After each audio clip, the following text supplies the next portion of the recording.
তোমার কাছে নিশ্চয়ই অবৈধ অস্ত্র আছে।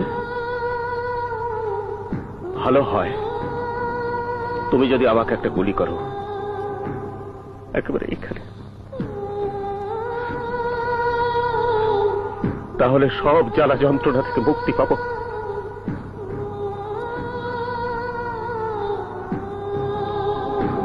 টাকাটা চাঁদাবাজি করে এনেছো না? কারণ তুমি একজন সাংবাদিক, তুমি একজন লেখক, তুমি এদেশের একজন বুদ্ধিজীবী, তুমি সমাজের বিবেক।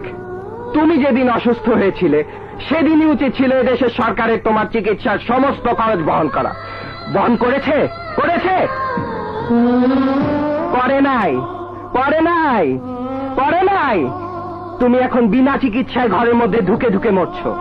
কিছুদিন পরে তোমার পত্রিকায় নিশ্চয় একটা আবেদন ছাপা হবে, সাংবাদিক আহাদ চৌধুরী অসুস্থ, মুক্ত হস্তে দান করুন।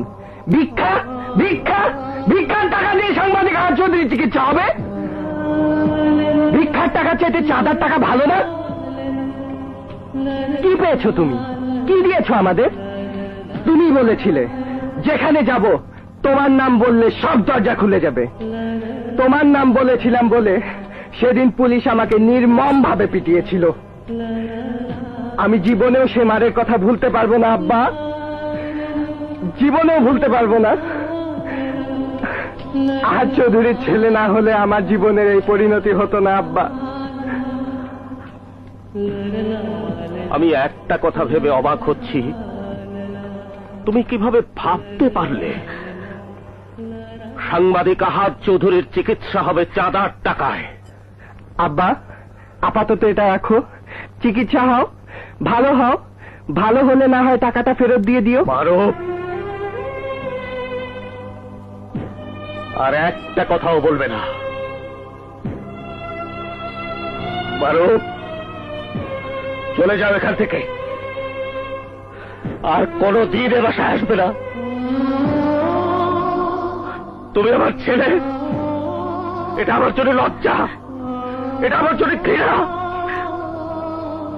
তোমার জন্য আজ আমি এইখানে দাঁড়িয়ে থাপ্পড় খেয়েছি। তোমার জন্য আজ সময় দিয়ে গেছে। তুমি যদি তাদের সাথে আজকের মধ্যে দেখা না করো, তাহলে তোমার এই বোনটাকে তুলে নিয়ে যাবে। টাকা আমাকে নয়, ওদেরকে ফেরত দিয়ে অন্তত বোনটার ইজ্জত রক্ষা করো। বুবু, কে এসেছিল? কাবিলা নাম করে একটা লোক, মনে হলো একটা মাস্তান। কাবিলা, কাবিলা।